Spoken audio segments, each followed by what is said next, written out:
Bien, pues buenas tardes.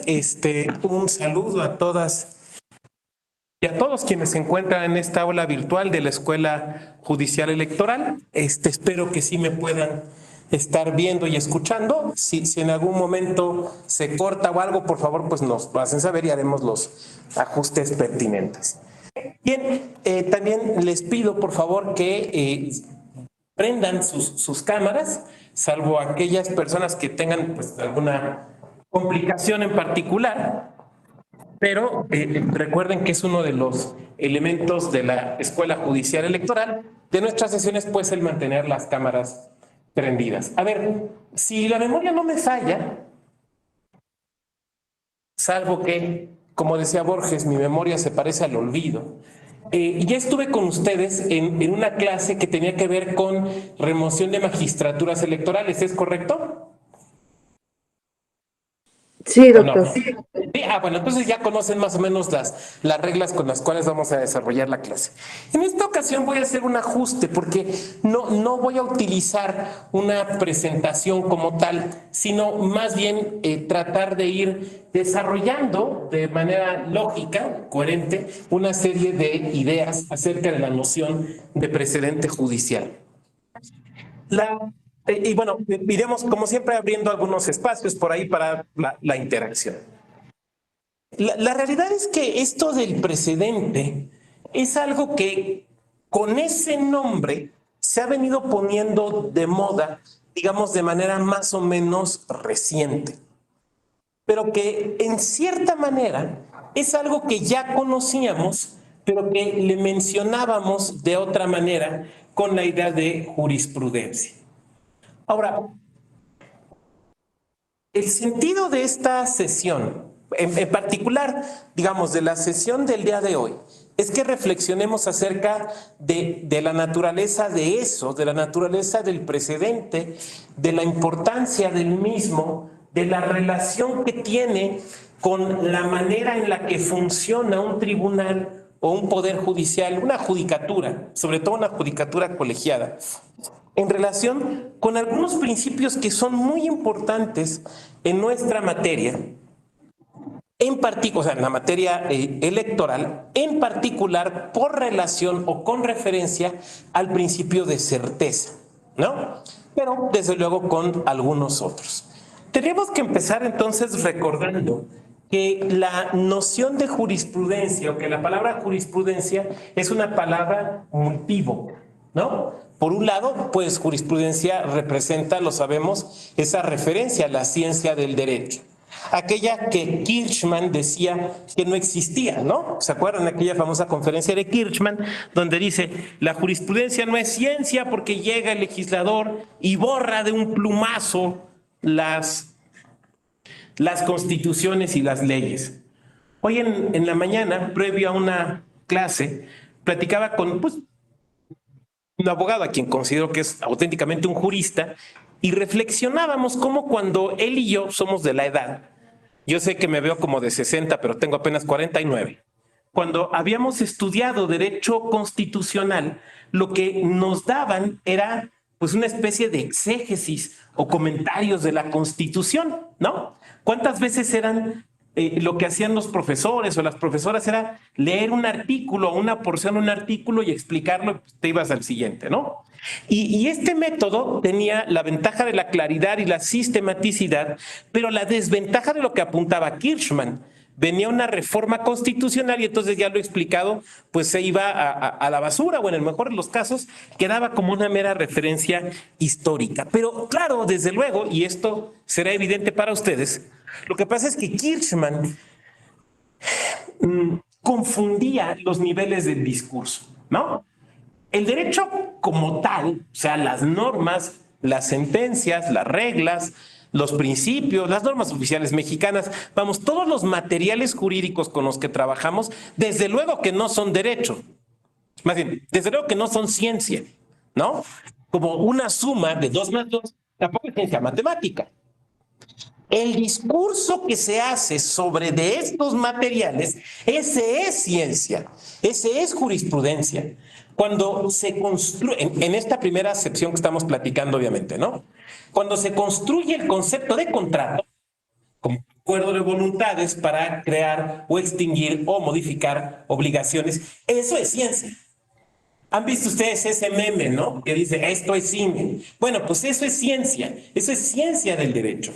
Cuando se reflexiona acerca de, no sé, cuál es la función de un poder judicial en el modelo constitucionalista ferrayoliano o en el modelo del constitucionalismo, del nuevo constitucionalismo latinoamericano, pues eso es ciencia, ¿no?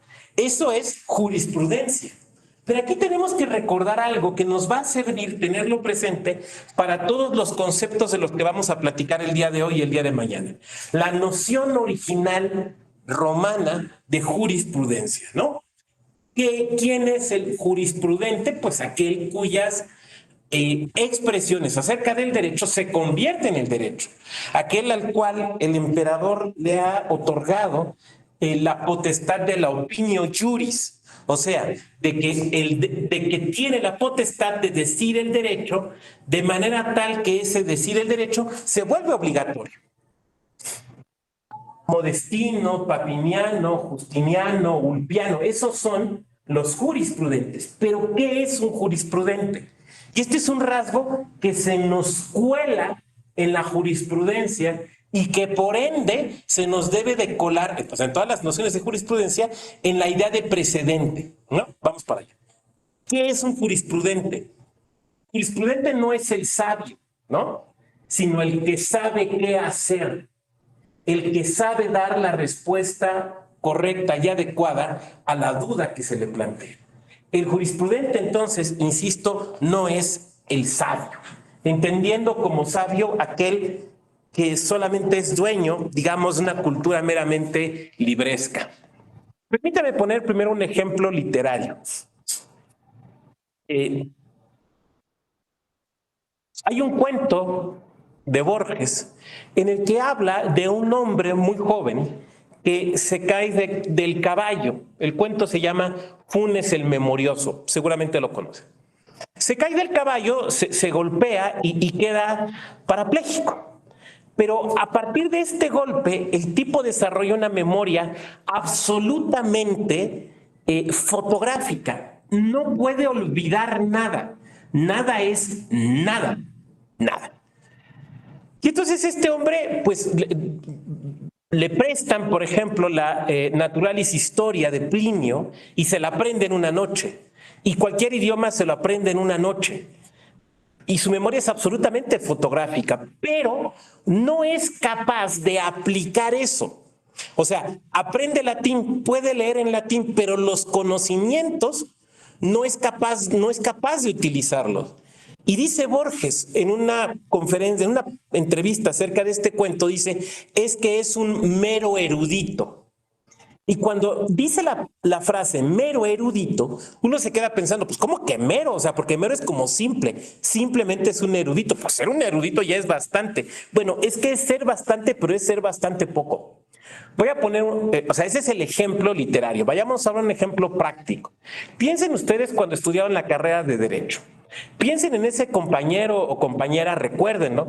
Que tenía los apuntes perfectos, que era al que siempre o a la que siempre le pedía a uno los apuntes, ¿no? Y que siempre sacaba 10 de una memoria prodigiosa. O sea, una persona que de puros dieces. Pero que el día que la sacaron a un embargo le pegaron un grito y se espantó. Y ya no supo qué hacer. Y que el primer día que un juez en el desahogo de una testimonial le dijo, por favor reformule la pregunta porque está mal planteada, ese no es un jurisprudente. Ese será, permítame utilizar las palabras de Borges, un mero erudito. Y será capaz de decirnos las reglas que tenían los romanos para la testimonial y podrá decirnos cómo han evolucionado los criterios acerca de lo que se puede embargar o no. Podrá hacerlo, pero no puede hacer un embargo. El último ejemplo, supongan que el compañero Eladio es magistrado y dice, a ver, véngase, doctor Vado, usted parece que pues es brillante al menos por algo, entonces véngase aquí y vámonos, me van a hacer la sentencia. Me pasa una pregunta y me dice, a ver, déme la cuenta. Y entonces yo le empiezo a decir, pues fíjese que Sartori define la democracia. Oh, ok, pero ¿y el expediente? Bueno, no, fíjese que Bobero una vez que al INE y dijo, bueno, sí, pero es que Adolfo Suárez, sí, pero ¿y el proyecto dónde está? Yo no puedo llegarle con una acumulación de citas. Y tengo que llegar y decirle, la ley dice es esta. Sugiero que se resuelva de esta manera. A partir de que se ofrecieron estas pruebas, se deben valorar de esta manera. Aquí están estos criterios, entonces se tiene que resolver así. Ya se acabó. No podemos olvidar que nuestra función, o sea, estamos hablando de la función jurisdiccional electoral, es una función eminentemente práctica, ¿no? ¿Por qué le pagan a un magistrado o una magistrada por resolver asuntos? No por citar 20 libros. Entonces, el jurisperito es el que sabe qué hacer con ese conocimiento. No es un mero erudito, sino el que sabe qué hacer en el caso específico y concreto que se le presenta. Pongamos el ejemplo, ¿no? Que a la compañera Claudia se le presente un asunto de nulidad de una elección por intervención de personajes de la jerarquía eclesiástica, ¿no? Y entonces, supongamos que se lo pasa a una proyectista o a un proyectista que es capaz de trazar todos los criterios desde la separación de Iglesia y Estado con Juárez hasta la fecha. Pero no le puede hacer la resolución porque no entiende cómo aplicar eso. Esa persona no le sirve a Claudia, porque Claudia no puede llegar al pleno a dictar una conferencia acerca de la separación de Iglesia-Estado, porque sus compañeras y compañeros de pleno les van a decir, oiga, qué bonita conferencia, vuélvala al libro, pero ¿dónde está el proyecto de resolución? ¿Dónde nos está proponiendo cuál es el conflicto a resolver y cómo se va a resolver? Por otra, ese es el arte de la prudencia. ¿Quién es el jurisprudente o la jurisprudente? Quien sabe qué hacer con el derecho para resolver un conflicto. Fíjense entonces cómo ya vamos teniendo dos conceptos, la jurisprudencia como ciencia del derecho, pero la jurisprudencia como un arte práctico, que aquí nos empezamos a acercar a lo que realmente nos interesa. La jurisprudencia esencialmente como un arte práctico. Un juez, una jueza, sí en materia electoral, pero yo diría, salvo mejor comentario de ustedes, que en cualquier materia tiene que tener la capacidad de resolver un asunto, en primer lugar, de manera racional. Ese es el primer elemento. En un segundo elemento, de una manera objetiva.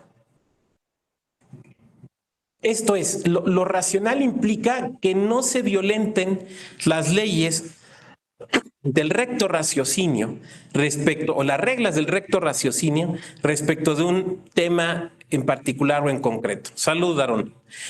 Por un lado. Por otro lado, decíamos con objetividad, lo cual quiere decir el hecho de que se pueda apegar a lo que se ha probado dentro del expediente, pero también de una manera predecible.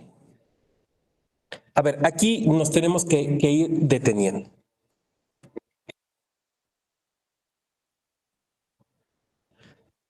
El derecho puede servir para muchas cosas. Por ejemplo, hemos escuchado que la función esencial del derecho es para conservar el orden, ¿no? Guardar el orden. ¿Cuántas veces hemos escuchado, se ha señalado, que los tribunales son conservadores? Es que el Poder Judicial es conservador. Y la realidad es que bajo cierta visión del derecho, lo es, y estas no son palabras mías, son palabras de Jaime Cárdenas. No se peleen conmigo, peleense con él si es que se quieren pelear. ¿En qué sentido conservador? Bueno, permítanme que me quite el saco, pero es que el calor aquí está un poco intenso. Bueno, ¿en qué sentido conservar el orden? Bueno, en que hay una cierta regulación de la convivencia social que se manifiesta en el derecho. Esto es, por conducto de una serie de normas, de reglas, de principios de convivencia que tienen varias características. La primera de ellas, desde luego, es que son externas a la persona, ¿no? Son heterónomas. Lo segundo es que son generales. Y la generalidad no es, como a veces nos enseñaban en primer semestre, ¿no? Que se le aplique a todo mundo. No, esa no es la generalidad, porque, a ver, ¿a cuántos aquí se nos ha aplicado, no sé, la ley de telecomunicaciones, ¿no? ¿Cuántos de aquí quisieran que alguna vez les aplicaran el Código Penal? No, la generalidad del derecho no implica que se le aplique a todo mundo, porque de hecho el ideal del derecho penal pues, es que no se aplique. No, la generalidad quiere decir que se aplique a todos los casos que se encuentran en el supuesto legal. Esa es la idea de la generalidad. Pero por último, la idea de la predictibilidad. Esto es, que el derecho de alguna manera sea predecible. ¿Por qué es importante que el derecho sea predecible? ¿Por qué creen ustedes que es importante que el derecho sea predecible? En materia electoral o en general, como ustedes quieran. ¿Por qué creen que es importante? Adelante, Ladio. Gracias. Pues es lógico para conocer las consecuencias de los actos, ya que se encuentra normado. Gracias. Excelente. ¿Y por qué necesitamos conocer esas consecuencias de los actos? Pues probablemente para saber si los hacemos o no, ¿no? O sea, si nosotros podemos de alguna otra forma suponer que cierta conducta es legal hoy y va a seguir siendo legal en un tiempo, digamos, de tiempo hacia futuro, pues la vamos a realizar. Entonces, todas y todos aquí, por ejemplo, suponemos que la compraventa va a seguir siendo legal o que la realización de actos de campaña en periodo de proceso, en periodo de campaña, pues van a seguir siendo actos legales. Cuando se presenta la incertidumbre, se aumenta, claro, lo que nos dice Aaron, para intentar prevenir actos ilegales. Claro, cuando se presenta la incertidumbre, lo que tenemos entonces, cuando se presenta la incertidumbre, es un aumento en los costos de transacción, dirían los economistas, las economistas o quienes se dedican al derecho, a la teoría económica del derecho. ¿Por qué? Por incertidumbre. Por ejemplo, vamos a poner un ejemplo. El día de hoy tenemos plena certeza hoy de que acabando la clase nos podemos ir a comer a un restaurante que tiene una terraza abierta. ¿Podemos fumar o no fumar ahí? Tenemos plena certeza de que se puede o de que no se puede. El Eladio nos dice que no, pero a lo mejor ahorita alguien me dice, bueno, doctor, yo oí que tramitaron un amparo y que concedieron una suspensión. Y alguien más me dice, pues yo creo que sí se puede, doctor, porque yo vi que un poderoso empresario de la telecomunicación subió un tuit donde está fumando un puro y dice que ahora sí ya se puede fumar en restaurantes. La realidad es que no queda del todo claro. ¿Se puede o no se puede? En materia electoral, ¿cuántas veces somos víctimas de cierta incertidumbre? Por ejemplo, por el avance tecnológico. Voy a poner un ejemplo. Redes sociales. Y ustedes me van a decir, oiga, doctor, pues ya hay muchos casos, ¿no? Que se han resuelto de Twitter, de Facebook, de YouTube. Ya no hay incertidumbre, ya se ha venido construyendo. Y yo les lanzaré una pregunta. ¿Conocen una red, incluso hasta de TikTok ya hay, ¿no? Creo que los primeros casos en TikTok datan de 2018. Creo que de Sala Toluca, si la mente no me falla. Bueno, no sé si conozcan una red para hacer transmisiones en vivo que se llama Twitch. ¿Conocen Twitch? ¿Alguien de aquí ha oído hablar de Twitch? Veo que Aarón ha escuchado de Twitch. ¿Qué sabes de Twitch, Aarón? Platícanos. Compártenos. Sí, no, lo poco que he escuchado es justamente eso, que transmiten cuando juegan videojuegos regularmente o cuando están en la PC también. Exactamente, y es una red que de origen, como bien nos comentaron, se utilizaba sobre todo para los gamers, ¿no? Entonces, es para hacer transmisiones en vivo. Estoy yo jugando, no sé, Gears of War o cualquier juego que ustedes quieran, estoy cazando Pokémones o lo que sea, y estoy haciendo una transmisión en vivo, para eso sirve Twitch. Bueno, esa era la intención original. Pero la clave es que es una plataforma que te sirve para hacer transmisiones en vivo. Entonces, fíjense lo que ha estado pasando. De repente hay personas que tienen, vamos a decirlo así, programas o transmisiones en vivo en Twitch, donde, por ejemplo, empiezan a platicar y empiezan quienes entramos a esta plataforma, empezamos a hacer comentarios, por ejemplo, sobre música.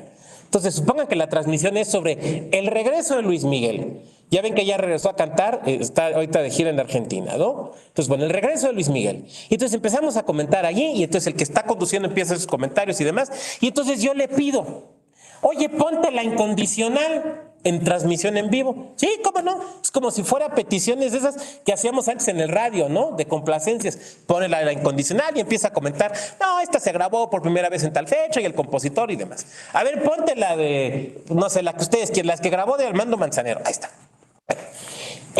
Si yo hiciera eso en YouTube, me bajan la transmisión por un tema de derechos de autor.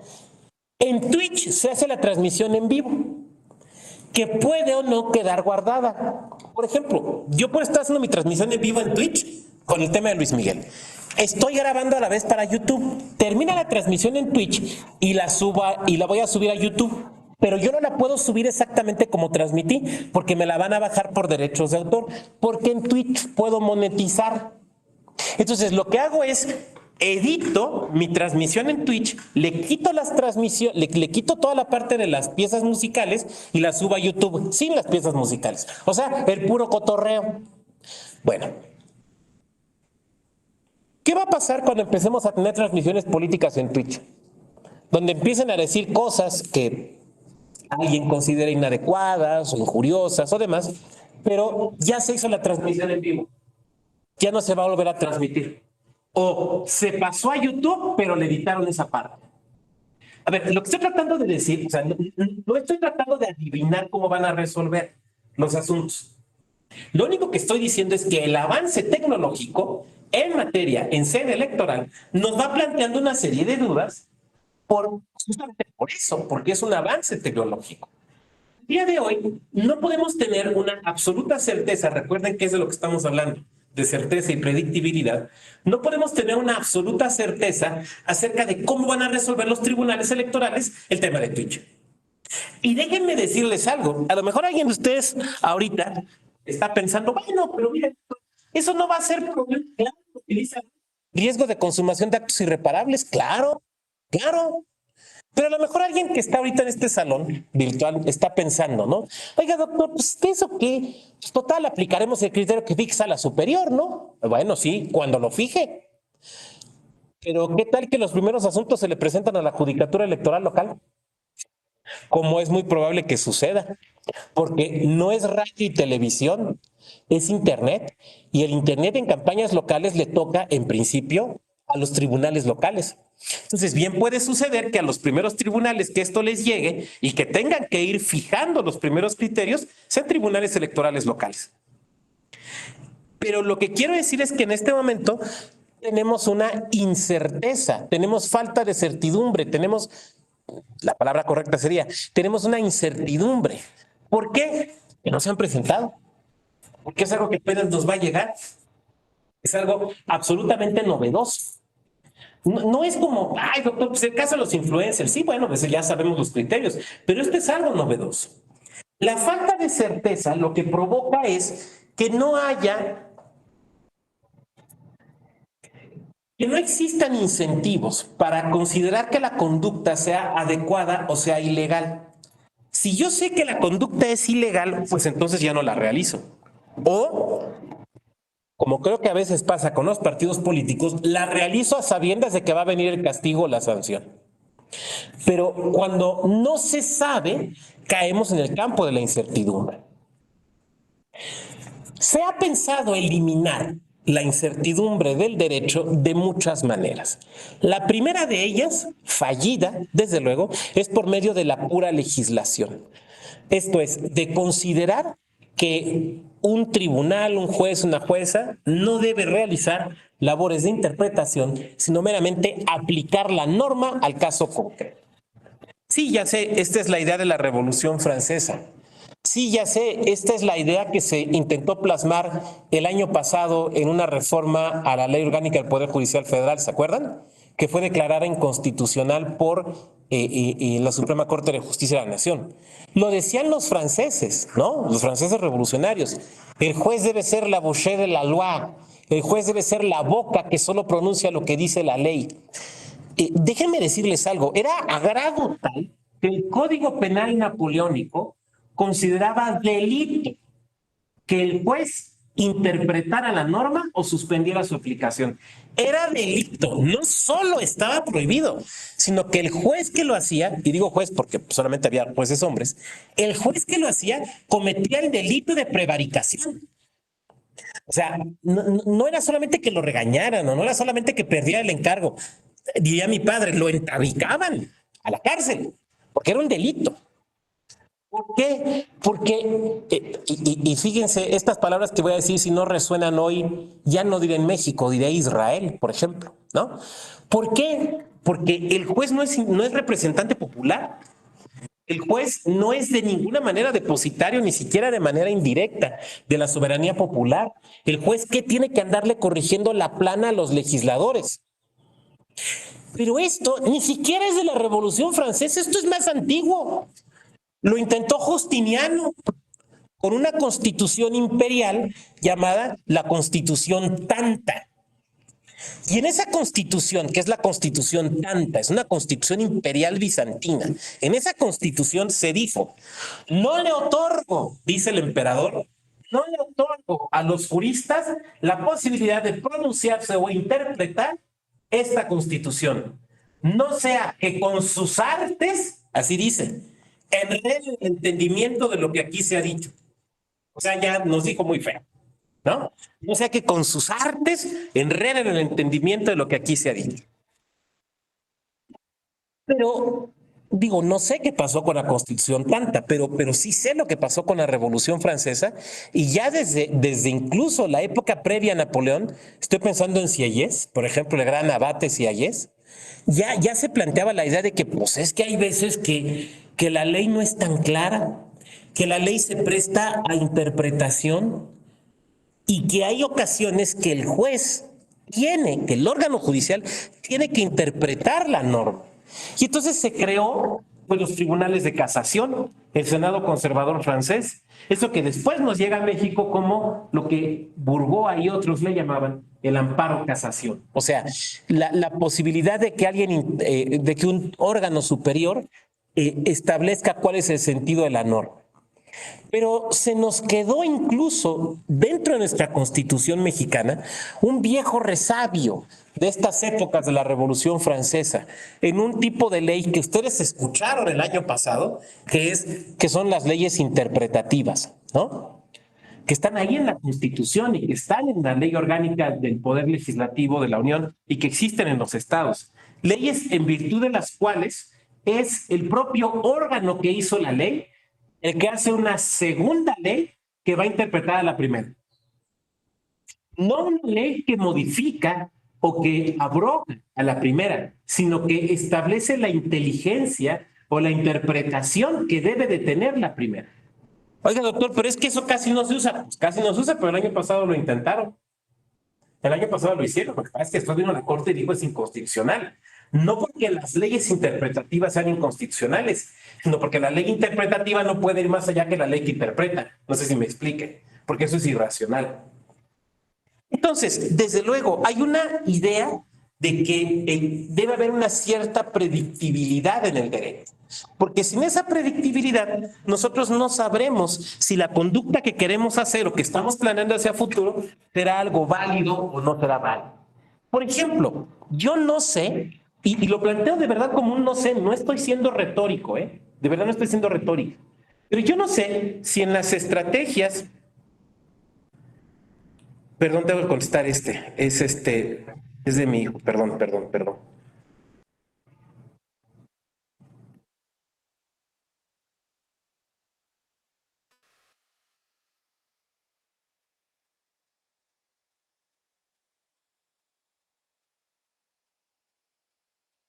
Perdón, disculpen ustedes.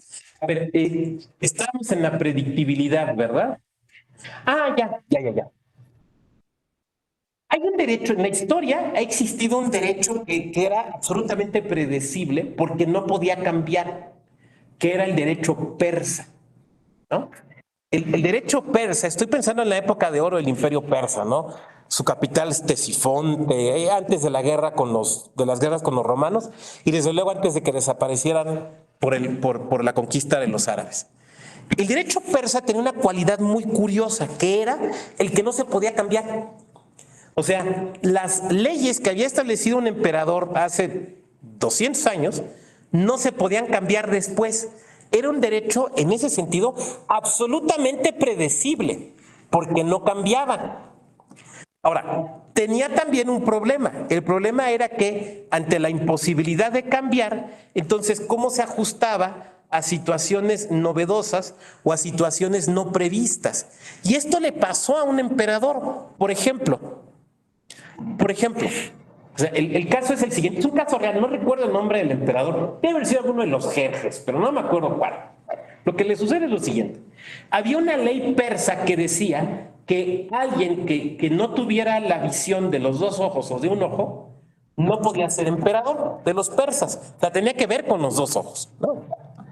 Hay un emperador que en batalla, siendo emperador, en batalla pierde un ojo. Entonces, la discusión es, ¿puede o no puede? ¿Sigue siendo emperador o no sigue siendo emperador? No, ya no es emperador. Oiga, pero es que, a ver, seguramente el sentido original de la regla es que para ser emperador se requería alguien que tuviera pleno uso de sus sentidos. Y bueno, pues este señor ya era emperador, nada más perdió la vista de un ojo, pero bueno, el problema está de definir la profundidad, pero ¿por qué no va a ser emperador? Porque la ley dice esto. Oiga, ¿por qué no la modificamos o la interpretamos? Porque no se puede. Oiga, ¿pero no le parece absurdo? Claro, un derecho inmodificable es un derecho absurdo. Es un derecho absurdo. En ese sentido, el derecho persa era un derecho absurdo. Por algo, ningún otro sistema jurídico ha tenido este rasgo o esta característica.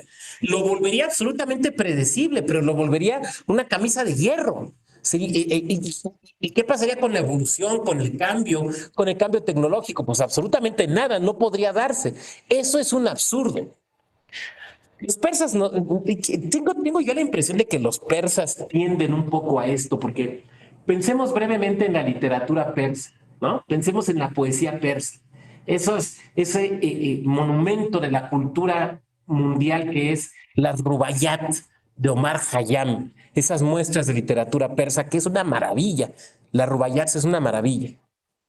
Los persas en su poesía tienen un rasgo muy peculiar. Uno como poeta persa no puede andarse inventando metáforas. Ya hay metáforas aceptadas y uno no las puede cambiar. Y entonces uno construye metáforas con la rosa, con el ruiseñor, con el vino, con la luna, pero no te puedes salir de allí. No te puedes salir de allí. Era muy similar la literatura vikinga, es muy interesante. La literatura nórdica o vikinga sucedía exactamente lo mismo. Por ejemplo, para hablar de la batalla se podía decir la fiesta de espadas, la nube de lanzas, la fiesta de los hombres, pero no se podía utilizar otra metáfora. O sea, el compañero Aarón no podía decir, a mí se me ocurre como metáfora, no sé, el granizo de los bravos, por inventarlo.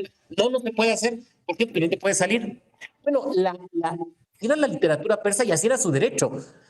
No es modificable, por eso las Rubaiyat son tan sorprendentes, porque sin salirse de un encuadre muy rígido, Omar Khayyam creó una cosa que es bellísima, muy recomendable. Pero bueno, regresemos a esto. Ahí hay una absoluta predictibilidad, pero no hay una posibilidad de cambio o de adaptación. Y el derecho necesariamente tiene que dejar un espacio para el cambio y la adaptación, que la realidad se va a transformar. Esto de la predictibilidad ha sido tan importante que para algunos es incluso la esencia de toda una teoría del derecho. Pensemos, por ejemplo, en el realismo norteamericano, ¿no? En su visión más descarnada, más resumida, si me permiten decirlo así, más extractada, el realismo norteamericano lo que dice es, ¿quién es un buen abogado? ¿Quién es una buena abogada? Bueno, lo es aquella que es capaz de predecir cómo va a resolver el tribunal. Ese es un buen abogado o una buena abogada. Y entonces, la labor de un abogado o una abogada en este modelo es una labor de pitonizo, de adivino judicial. Porque debe ser capaz de adivinar cómo va a resolver un tribunal. Y entonces debe ser capaz de decirle a su cliente, supongo que yo soy el abogado y Gabriel es mi cliente, yo debería ser capaz de decirle cuando me someta su asunto y su caso, decirle, mira, esto en los tribunales se resolvería de esta manera.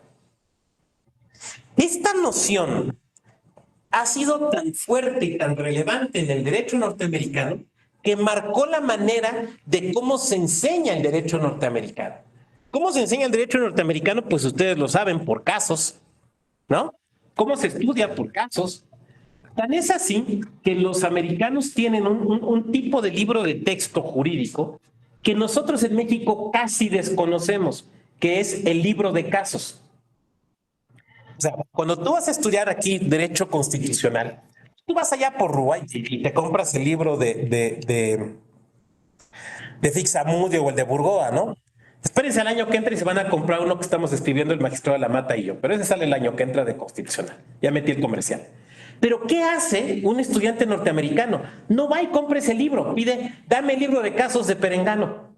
¿Y qué trae ese libro de casos? Pues eso, trae casos con algunos comentarios y se acabó. Se estudia por casos. ¿Por qué se estudia por casos? Porque la habilidad que tiene que tener ese abogado, ese futuro abogado, esa futura abogada es saber cómo están resolviendo los tribunales. Porque al conocer cómo están resolviendo, sabrá cómo van a resolver en el futuro. O sea, el precedente. Y por eso lo que se estudia es eso, es el precedente. No la teoría, sino el precedente. Porque la labor es, en esta corriente que estoy tratando de explicar, es cómo va a resolver. No me importa la doctrina, la teoría, no me importa cómo Pianos dijo que tal cosa y que después de la Revolución Francesa, no. A ver, ¿cómo lo va a resolver el tribunal? Por el juzgado. Ahora, como algunos juristas americanos importantes demostraron, por ejemplo, Jerome Frank, que es un gran jurista, esta es una, ¿cómo decirlo así? Es una expectativa francamente difícil de conseguir por muchas razones. La primera, y que tiene que ver con el precedente, la primera es por las circunstancias de hecho que son transmitidas al juez o a la jueza sin haber estado presente. Ustedes saben que se ha puesto muy de moda, pues todo lo que es la teoría de la argumentación, ¿no? Y tenemos muchos cursos de argumentación e interpretación aquí mismo en la Escuela Judicial Electoral. Pero también saben que no solo se argumenta o se interpreta el derecho, sino que también se interpreta y se argumenta los hechos, ¿no? También se interpretan los hechos. El problema de la interpretación de los hechos, y que esto tiene que ver con la, a veces, falta de predictibilidad y sobre todo con el alcance del precedente, es que, ¿cuáles son los hechos? ¿Cuáles son los hechos relevantes? No todo hecho es un hecho relevante, no todo lo que haya acaecido y que incluso se pueda probar es un hecho relevante. Permítanme poner un ejemplo muy sencillo. Supongan que estamos discutiendo un asunto de validez del registro de una candidatura, ¿no? Y entonces, el candidato en su demanda, o el presunto candidato, aquel que le negaron el registro, pone, hecho primero. El día 24 de marzo de 2024 concurrí ante el Consejo Municipal de Chingahuapan, Puebla, para solicitar mi registro como candidato de tal partido. Ok. Ese es un hecho relevante que se podrá probar. Y supongan que no solamente dice eso, sino que dice, imagínense que el hecho viene redactado así. El día 7 de marzo de 2024 concurrí ante el Consejo Municipal de Chingahuapan, Puebla, del Instituto Electoral del Estado de Puebla, para efecto de solicitar mi registro como candidato a presidente municipal por tal partido. Punto y seguido. Y fui muy contento y muy feliz de representar a mi pueblo. O sea, ¿ese punto y seguido qué? Bueno, alguien de aquí me podría decir, es que se puede probar, una prueba técnica, el video, ahí se ve bien contento al candidato que está filmando y voltea y sonríe y está atrás la mojiganga y la banda. A ver, sí, no es que no se pueda probar, es que no es relevante. ¿Se fijan? No es relevante. Lo que se está juzgando no es el estado mental en el cual concurrió al registro, sino el acto mismo de que concurrió al registro. Eso es totalmente distinto. No todo hecho que se puede probar es relevante. Pero segundo, ¿cuáles son los hechos específicos y concretos del caso? Y esto solo lo vamos a saber leyendo la resolución. Esto solo lo vamos a saber leyendo la resolución. Como será evidente para ustedes, ¿hacia dónde estoy apuntando? Bueno, estoy apuntando hacia el error del copy-paste. ¿Cuántas veces cuando empezaba uno de pasante, bueno, a mí no me tocó, a mí me tocó todavía buscar jurisprudencias en los librotes, pero ¿cuántas veces le pides al pasante, no? Búscate jurisprudencia acerca de negativa de registro por presentación extemporánea. Y encuentran 20 jurisprudencias y criterios. Cópialos y pégalos. No, papá, no, espérame, no. O sea, si así fuera sería bien fácil. No, hay que ver los hechos. ¿Cómo vas a saber cuáles fueron los hechos relevantes? Pues dándote un clavado en la sentencia. Esa es la única manera. Bueno, pero los hechos, me regreso a Jerome Frank, pero los hechos llegan al juez por medio de diversos medios de prueba, que son asaz complejos o que son, digamos, asaz inexactos en ocasiones. Voy a poner dos ejemplos. El primer ejemplo es un caso que me tocó a mí ver en materia electoral. El tema era el registro de un partido político nuevo. Y entonces se estaba estudiando, se estaba analizando el acta que se había levantado de una asamblea. Ustedes saben que tienen que hacer distintos tipos de asambleas. Este era un partido político local, tenía que ser asambleas municipales, ¿no? Bueno, entonces empezamos a estudiar el acta y lo primeritito que nos damos cuenta es que había algo raro con el acta. Porque el acta decía que la asamblea había iniciado a las 10 y había concluido a las 10:05. O sea, en 5 minutos registraron a los asistentes, sometieron a aprobación el orden del día, aprobaron el orden del día, aprobaron los tres documentos básicos, se eligieron los representantes para la Asamblea Estatal y se dio por concluida en 5 minutos. Es absolutamente imposible. Es imposible. Bueno, doctor, pero es que es un documento público, lo expidió alguien que tiene fe pública. Pues sí, pero iba a decir que un funcionario con fe pública no puede dar fe de que los marcianos ya bajaron, pero bueno, ya la NASA parece que está diciendo que sí, pero no puede dar fe de lo que es imposible. Y es imposible una asamblea en 5 minutos, ¿no? Entonces, bueno, evidentemente ese elemento probatorio está mal, tiene problemas. No le podemos dar total credibilidad. Ahora, pensemos más ampliamente en otras formas. Por ejemplo, cuando el medio de prueba es la persona, una testimonial. Voy a poner un ejemplo. Supongan que, como pueden ver aquí en la pantalla, aquí a mi mano izquierda, hay un ventanal, ¿no? Se fijan que hay un ventanal.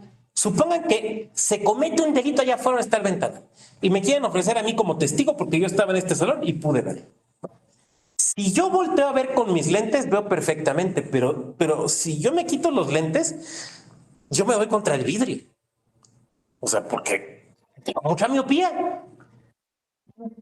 Mi testimonio, si se me pidiera el testimonio de algo que observé en esta circunstancia, que no tengo mis anteojos puestos hacia allá, está cruzado por eso. Pero además, un testimonio está cruzado por nuestras convicciones personales, por nuestros prejuicios, por una serie de cosas que lo hace profundamente inexacto, ¿no? Entonces, todo esto nos sirve para esta afirmación de Jerome Frank de que incluso en esa idea de la predictibilidad o de la capacidad predictiva que debe de tener un abogado o una abogada acerca de cómo resolverá un tribunal. ¿Y a qué se circunscribe esa posibilidad predictiva? Pues esencialmente a los criterios que haya ido tomando ese tribunal. Esto es, a los precedentes. Entonces creo que podemos ir arribando a una idea de jurisprudencia cercana a la idea de precedente. Esto es, al repertorio o al conjunto de criterios que han fijado un tribunal o los tribunales. Y que estos criterios, de alguna manera, le son obligatorios o debe de seguirlos el propio órgano judicial y otros órganos más, incluso dependiendo del país, hasta de naturaleza administrativa, que están sujetos al mismo. Ahora bien, esto nos presenta varios problemas. El primer problema es quién puede crear estos precedentes. ¿Quién puede fijar estos precedentes? Voy a poner un ejemplo. Supongan que ustedes litigan asuntos de derecho privado, ¿no? Temas de derecho civil. Y que pues tienen ya rato litigando derecho civil, entonces más o menos conocen a los jueces y juezas civiles de ahí, de primera instancia, del lugar donde ustedes están. Bueno, entonces ya saben más o menos cómo resuelve un juez y cómo resuelve otro. Y entonces puedes, que me perdone Jerome Frank la referencia, puedes, si no predecir, sí tener una idea más o menos clara, ¿no? Le preguntas al pasante y a la pasante, ¿con quién cayó el asunto? No, pues cayó con el juzgado primero civil. Sí, no, es que sí, no, con su criterio va a estar muy difícil que ganemos. Segurito nos vamos a segunda instancia. No, perdón, me equivoqué, cayó en el tercero. Ah, no, perfecto. Ahí sí ganamos. No por un acto de corrupción, sino simplemente por el criterio que sigue ese juez. Ahí podemos decir que estamos en la presencia de precedente. Yo creo que no. Yo creo que no. ¿Por qué? Porque la idea del precedente en esta acepción de jurisprudencia está vinculada a la posibilidad otorgada legislativamente de crearlo. Por lo tanto, el precedente judicial no es meramente un criterio que pueda seguir un juez o una jueza de primera instancia, sino es algo un poco más allá del criterio. Es algo que tiene una cierta fuerza obligatoria. Por regla general, un juez o una jueza, digamos, tanto personas individuales, titulares de un órgano judicial de primera instancia, no crean precedentes. Ni en México, sino en general en el mundo. No crean precedentes.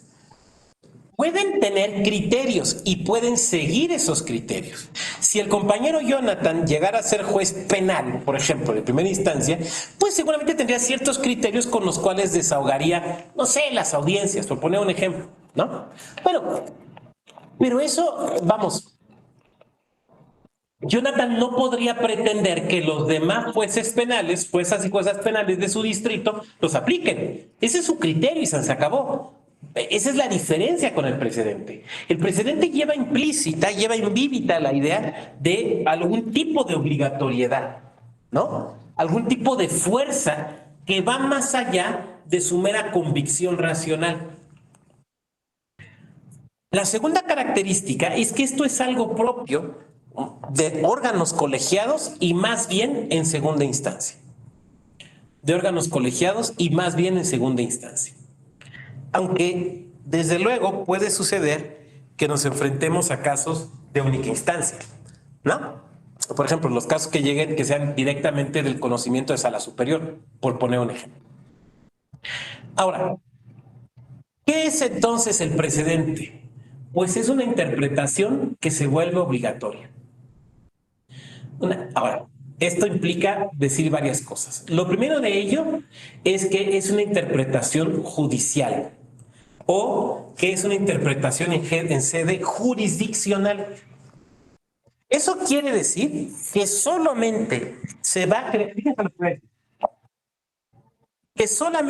a crear precedente en sede jurisdiccional, no en otro tipo de sede. Una autoridad administrativa superior, no sé, un secretario, una secretaria de Estado, podrá girar instrucciones en un oficio, podrá emitir un instructivo, un reglamento, un manual donde diga, este es el criterio a seguir. Y si el compañero Eladio es subsecretario o si la compañera Maday es directora general, pues lo tienen que seguir. Pero ese no es un precedente, ese es un criterio que se establece en virtud de un principio de administrativo de jerarquía, muy importante, yo no digo que no se siga, pero nada más es eso, no es otra cosa. El precedente judicial, y ya decir precedente es decir judicial, sería bastante, es reiterativo, es como decir proceso judicial en teoría general del proceso, ¿no? Implica una sede judicial, ese es el primer elemento. El segundo elemento, esto es muy importante, implica el desarrollo de una actividad materialmente jurisdiccional. Me van a decir, es lo mismo. No, no es lo mismo. No es lo mismo. Y tengo mucho tiempo peleándome con que no es lo mismo. No podemos confundir el contenido con el continente. No podemos confundir el cauce del río con el agua del río. No es lo mismo. Y si no, pregunten en Monterrey con el río que tienen ahí en medio. No es lo mismo el cauce que el río o el agua del río. A ver, no todo acto que realiza un tribunal es un acto materialmente jurisdiccional. No porque lo realicen magistradas o magistrados es un acto materialmente jurisdiccional.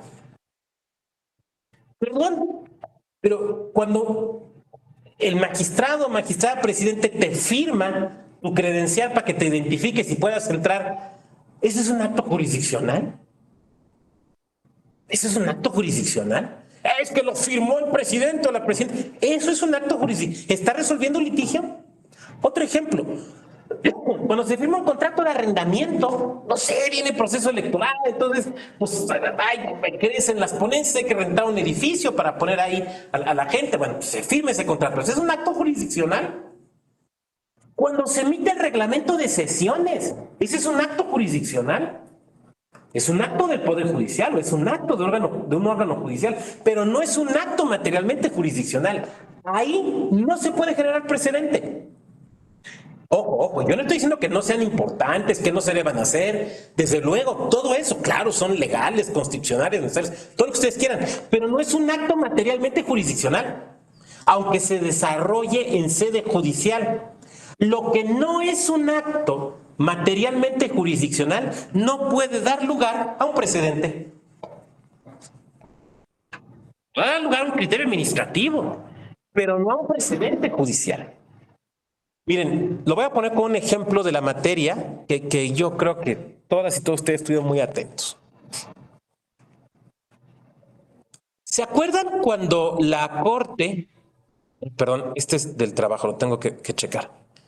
Me van a decir, pero está dando clases y ese es su trabajo. Sí, pero es que esto también.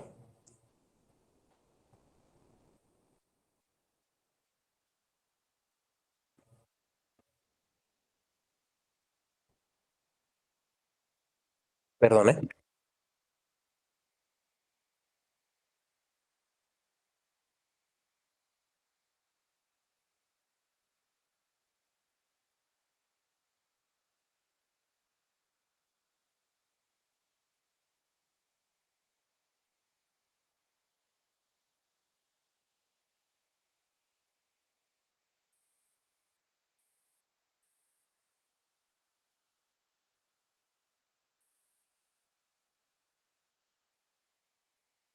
Me están pidiendo para ir a una plática aquí cerca. Bueno, aquí en el centro del país. Bueno, decíamos, ¿qué es la jurisdicción? La mejor definición la dio don Niceto Alcalá Zamora y Castillo. Jurisdicción, dice don Niceto en sus espléndidos estudios estudios de teoría e historia de teoría general del proceso, dice, la jurisdicción es la potestad que tiene un órgano del Estado para conocer, en su día decidir y en su caso ejecutar la sentencia dictada con motivo de un litigio. Eso es jurisdicción. Por lo tanto, si no hay litigio, no hay jurisdicción. Sin litigio, no hay jurisdicción. Ese es un elemento fundamental.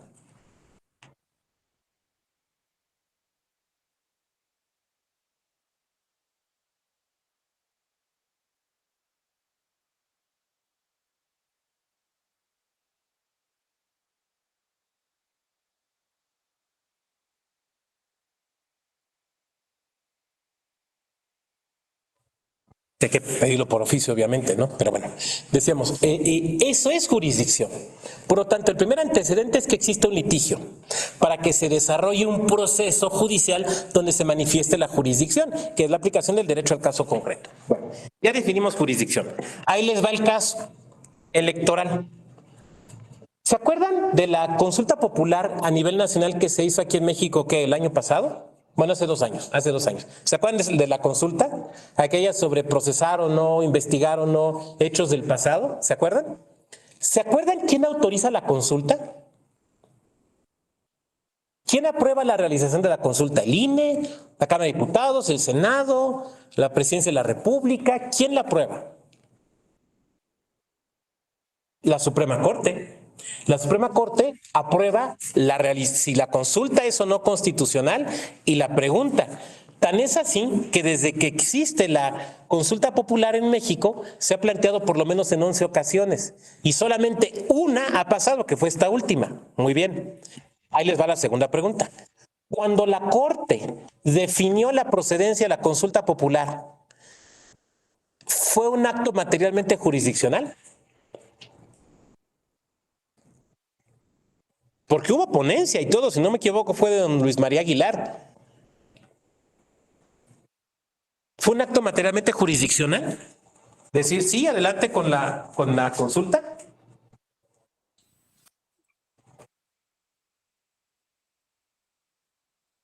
Adelante, Gabriel. Yo considero que no, porque al ser una consulta ciudadana, era en estricto sentido un acto administrativo electoral, un mecanismo de participación ciudadana, perdón.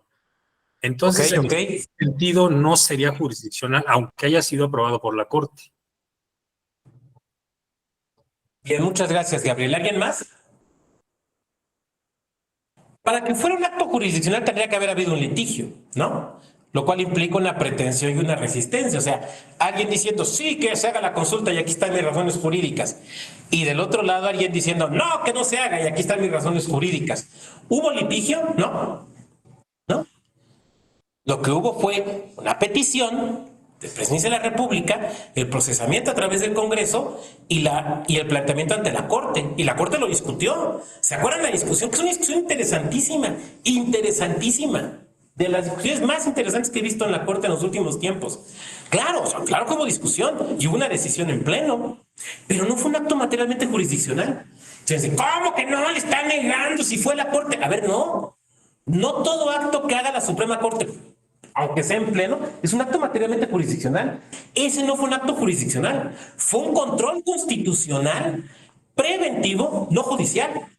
Obligatorio, no judicial, porque no había litigio. Si no hay litigio, no hay jurisdicción. Si no hay litigio, no hay proceso. Y sin proceso, no hay jurisdicción. No se peleen conmigo, peleense con 300 años de ciencia procesal. Tan sencillo. Entonces, por ejemplo, de esa decisión que toma la Corte, no se puede generar una jurisprudencia, no se puede generar un precedente. Ahora, alguien aquí me podría decir, oiga, doctor, a ver, la próxima vez que se presente una solicitud, ponen la solicitud, ahí ponen algunos conceptos que se dijo en esa sesión. Sí, claro, ahí está, entonces es un precedente. No, será un antecedente, pero no es un precedente. Porque no se puede generar precedente si no es en sede judicial ejercitar una facultad materialmente jurisdiccional. ¿Sí me van siguiendo hasta aquí? Hay una actividad materialmente jurisdiccional. Lo voy a poner con otro ejemplo que ustedes también conocen. ¿Se acuerdan del asunto Varios 912 de 2010? El famoso Varios 912, que es donde la Corte, nuestra Suprema Corte, reconoce que en México existe control difuso de constitucionalidad. Seguramente se acuerdan de él. Es más, es muy posible hasta que lo hayan aplicado, porque ya ven que ahí nos establecen los pasos para hacer control difuso, ¿no? Primero, interpretación conforme en sentido amplio, interpretación conforme en sentido estricto, y al final la posibilidad de inaplicación, ¿no? Bueno, a ver, la Corte, nuestra Suprema Corte, desde 1918, en criterio, primero en tesis y luego en jurisprudencias, dijo, no hay control difuso de la constitucionalidad en México. Llega el asunto Varios 912 de 2010 y la Corte dice, sí hay. Mi pregunta es, ¿ya con eso se echaba para atrás las jurisprudencias anteriores? Mi pregunta es, ¿un asunto varios puede dar lugar a jurisprudencia? A ver, porque me queda claro, o sea, contradicciones, de todo eso sí, pero ¿un asunto varios da lugar a jurisprudencia? O sea, precedente. No. No. Es que tuvo que hacer la Corte, y ustedes lo saben. Eso que dijo en el varios 912, repetirlo después en precedentes. ¿Para qué? Para que se volvieran obligatorios. ¿Por qué? Porque un asunto varios no es un proceso. ¿Qué es un asunto varios? En la Corte, en nuestra Suprema Corte, es la consulta que hace el presidente de la Corte hacia el propio Pleno respecto de un asunto que no tiene trámite previsto, donde no hay litigio, no hay litigio. Oiga, pero es que derivó de la sentencia el caso Radilla Pacheco. Sí, claro que derivó de eso, pero ¿a poco derivó una demanda de la Corte Interamericana ante la Suprema Corte de México? Sería un absurdo. Claro que no. Entonces, eso tampoco da lugar a un precedente. Claro, son criterios que después podrán dar lugar mediante su aplicación auténticamente mediante un proceso judicial, mediante el ejercicio de la jurisdicción, podrá dar lugar, pero que en ese momento no dan lugar. Entonces, esos son los dos primeros elementos que tenemos que tener claro. El tercer elemento que tenemos que tener claro es que no todo órgano judicial, incluso de naturaleza colegiada, puede crear sus propios precedentes o puede crear precedentes con esta idea de obligatoriedad. Bueno, en el caso federal ya sabemos, ¿no? Pero nuestra clase no es de justicia electoral federal, es de justicia electoral local. Entonces, aplicando esto a lo local, yo diría lo siguiente. Primero, que ustedes tienen que revisar en su legislación las potestades, las atribuciones que tengan sus tribunales electorales para crear precedentes obligatorios. Y la manera en la que estos se tienen que crear. Sin embargo, creo que sí podemos establecer una regla general. Una regla que ustedes tendrán que matizar mediante la lectura de su legislación local. Primero, que habrá que verificar que efectivamente su tribunal local electoral tenga esta facultad. Hasta donde yo recuerdo, todos la tienen. Esto genera un primer problema muy interesante, que es el de la continuidad. En varios estados, los tribunales electorales que están en funciones datan apenas de la reforma de 2014. ¿Por qué? Porque o no había antes, o lo que había antes se extinguió y se creó algo nuevo. Voy a poner dos ejemplos, Querétaro y Quintana Roo. Eran estados que no tenían propiamente tribunales electorales locales. Oiga, ¿y quién resolvía los conflictos? Dentro de sus tribunales superiores de justicia había una sala electoral, que era la que resolvía, y que incluso podía generar precedentes en materia electoral. Pero cuando viene la reforma de 2014 y esto se modifica y se obliga a la creación de tribunales electorales, esas salas desaparecen. Entonces, ¿qué pasó con esos criterios obligatorios? O, por ejemplo, aquellos estados donde, por ejemplo, estaba el Tribunal Electoral del Estado, que era de naturaleza temporal, en varios estados era así, y que solo existía en proceso electoral, y que después desaparecían. Y ahora se crean tribunales a partir de 2014, hace 9 años, se crean tribunales especializados permanentes. ¿Qué pasa con esa jurisprudencia anterior, con esos criterios o precedentes obligatorios anteriores? Algunos tribunales, y esta es una tarea que les dejo para que ustedes verifiquen en su estado, algunos tribunales lo que decidieron hacer fue guardar silencio, no decir nada. Otros tribunales lo que dijeron en acuerdos plenarios es se convalida, se revalida y se le reconoce plena vigencia a los criterios que había fijado nuestro antecesor, el tribunal tal o la sala tal. Otros tribunales lo que hicieron fue exactamente lo contrario. En acuerdos plenarios decir, todos estos criterios ya no son. Vamos a señalar criterios nuevos. Algunos tribunales electorales locales lo que han hecho es generar tus nuevos criterios e incluso publicarlos, tanto desde luego en sus páginas como como incluso en ediciones en papel. Pero generalmente lo que han hecho es guardar un silencio respecto de los criterios de los, digamos, del tribunal ancestro, ¿no? Del inmediato anterior. La segunda pregunta que ustedes tienen que resolver es: ¿cuál es la forma en la que se genera el precedente en su estado, el precedente judicial electoral? ¿Cuál es la forma en la que se genera?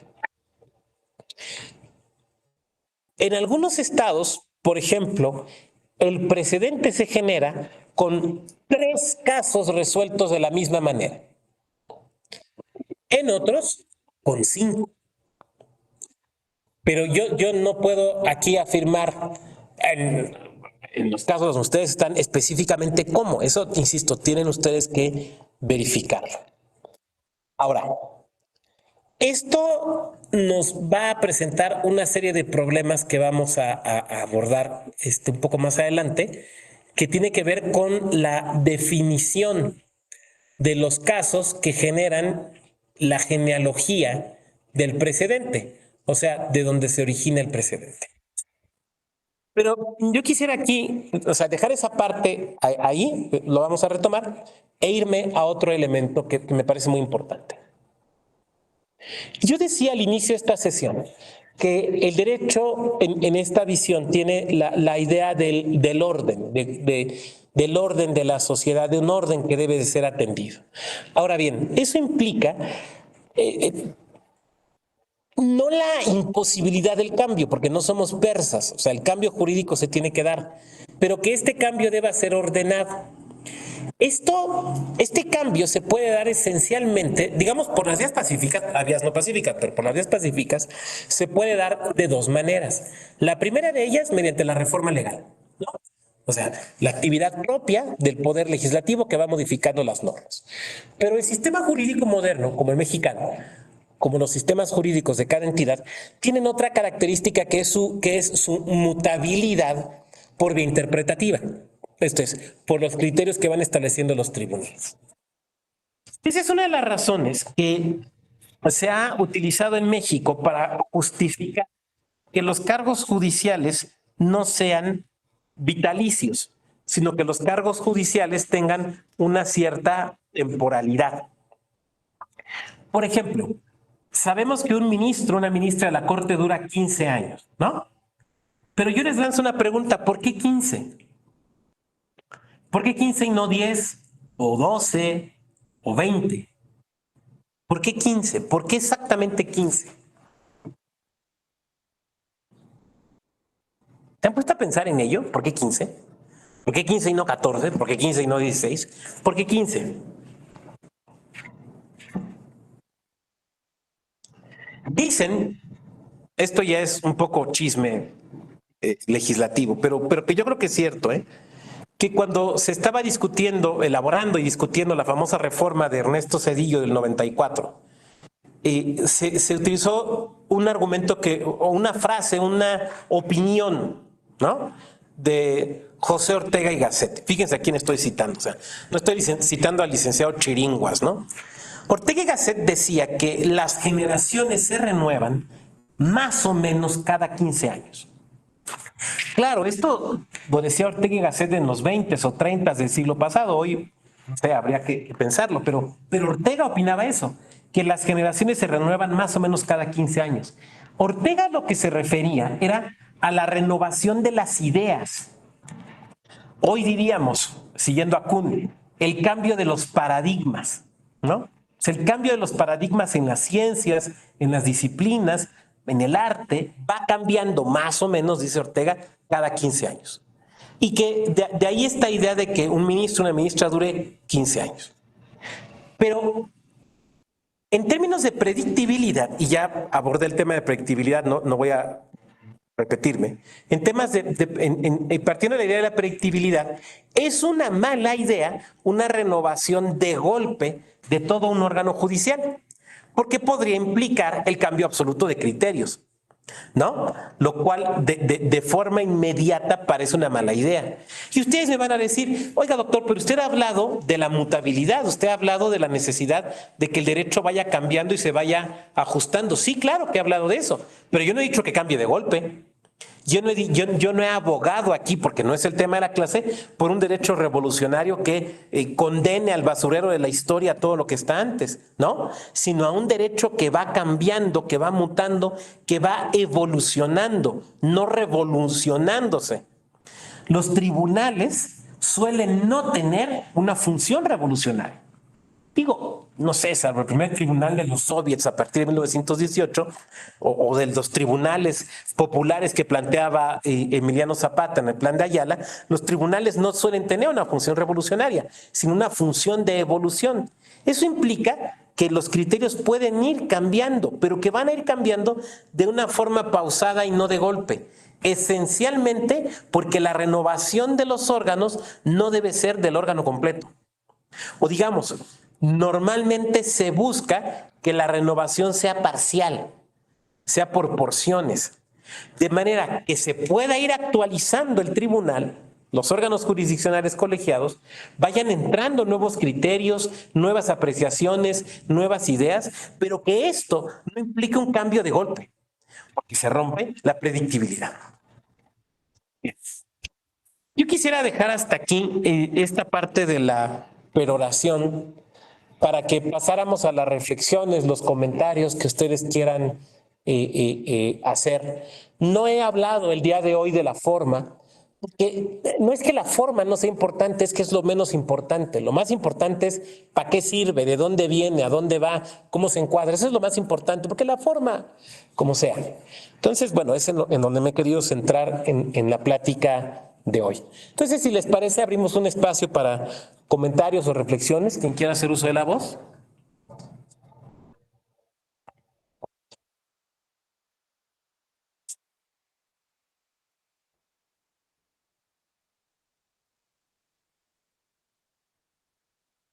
Sí, quiero ver si hay algún comentario por ahí que se me haya ido en el chat mientras van levantando la mano.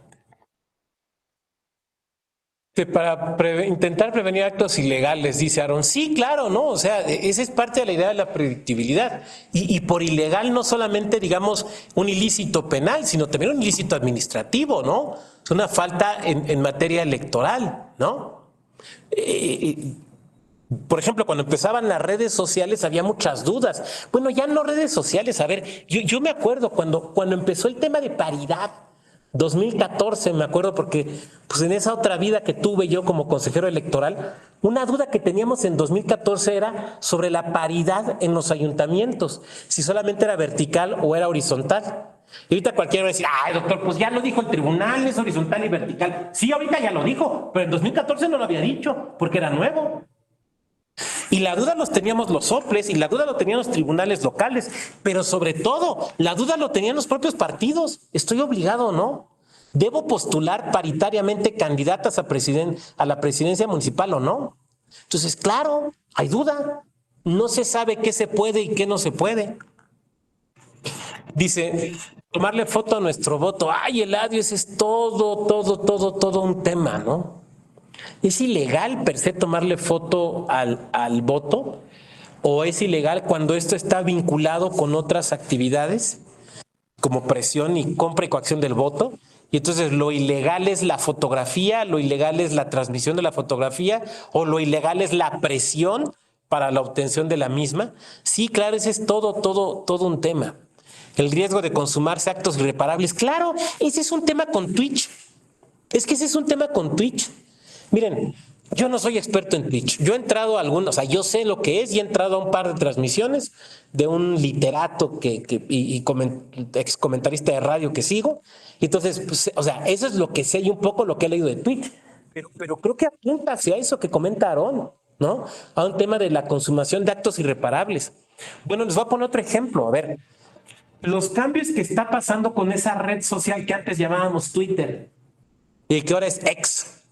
Ya ven, si tienen la aplicación, ya ven que es una X ahí hasta como ominosa, ¿no? Como, bueno, los cambios que se están generando allí nos van a presentar retos en ser electoral. Sí, claro que sí, sí, los riesgos de consumar datos irreparables. Por ejemplo, el tema de la inteligencia artificial.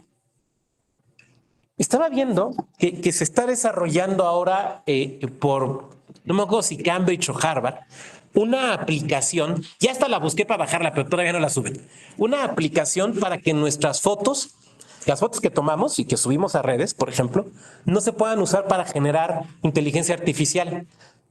Porque genera, no sé bien cómo se diría esto, técnicamente voy a utilizar palabras inexactas, pero de alguna forma modifica los píxeles que hace que cuando se quieren procesar en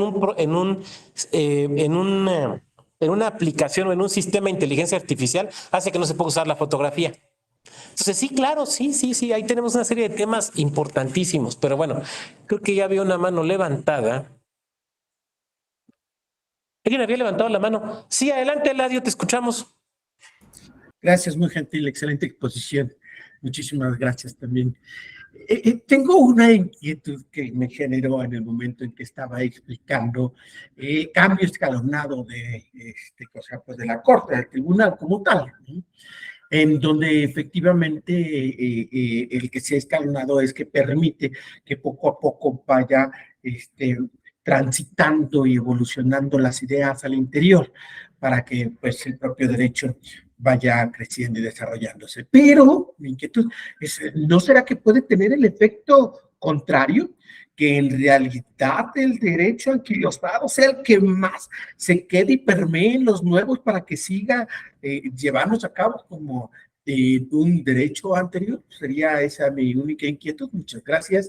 Felicidades por la exposición. Muchísimas gracias. Estimado Eladio, muchas gracias. Híjole, ese es un problema desde aquella carta que escribió, creo que fue Jefferson, ¿no?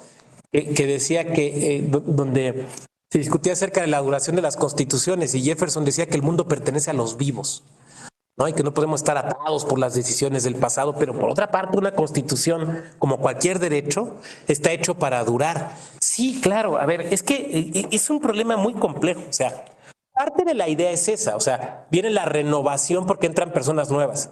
Pero el ser joven o el ser una persona nueva no quiere decir tener criterios actuales, ¿no? O sea, vamos, un joven, una joven se puede haber graduado hoy y tener una mentalidad que alguien de 70 años consideraría retrógrada, ¿no?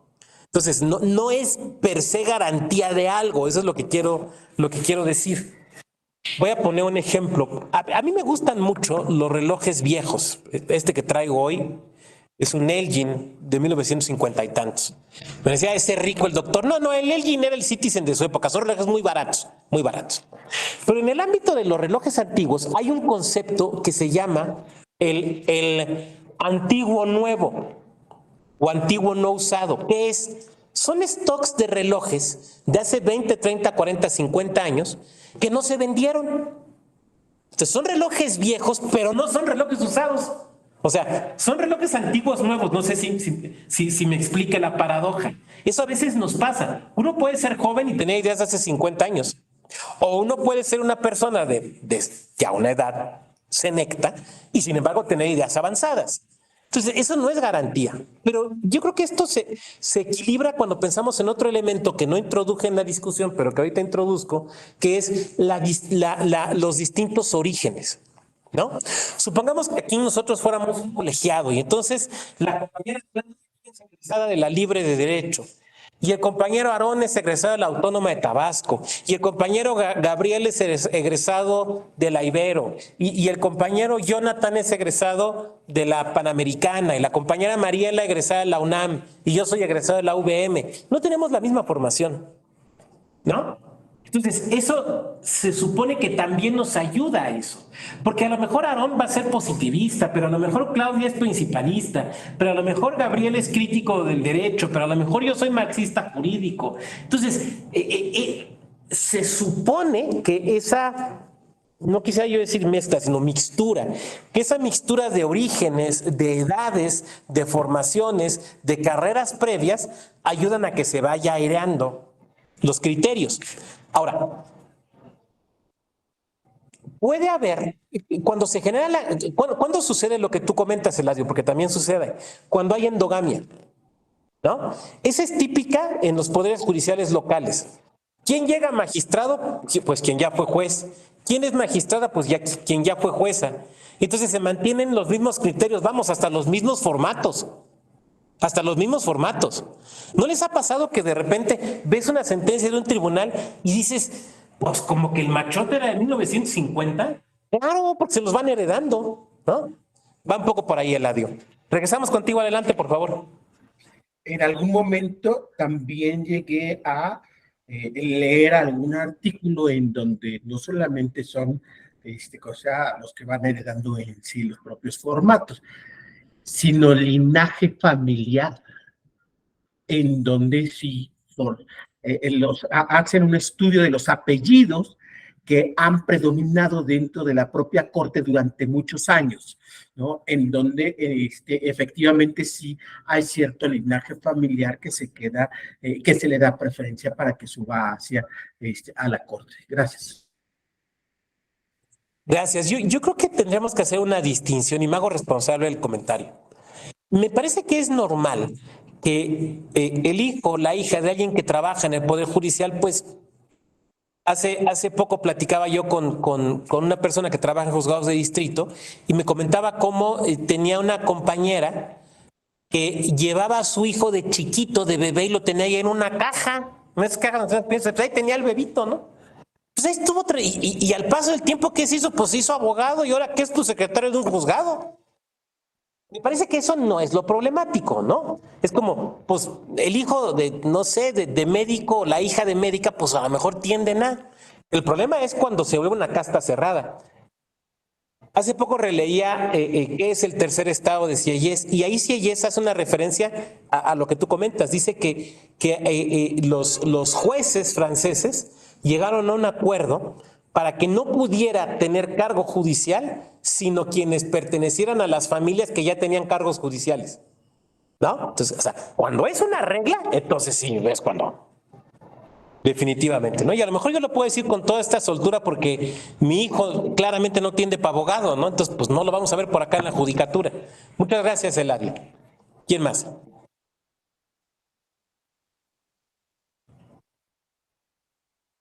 ¿Quién más? Bueno, si no hubiera alguien más, yo quisiera dejar hasta aquí la sesión. Hemos hablado hoy, digamos, más del fondo. Mañana hablaremos más de la forma y de la aplicación, que es algo que me parece a mí sumamente importante. Que tengan muy buena tarde. Nos vemos el día de mañana. Muchísimas gracias. Excelente tarde. Hasta luego. Muchas gracias, profesor, doctor. Hasta mañana.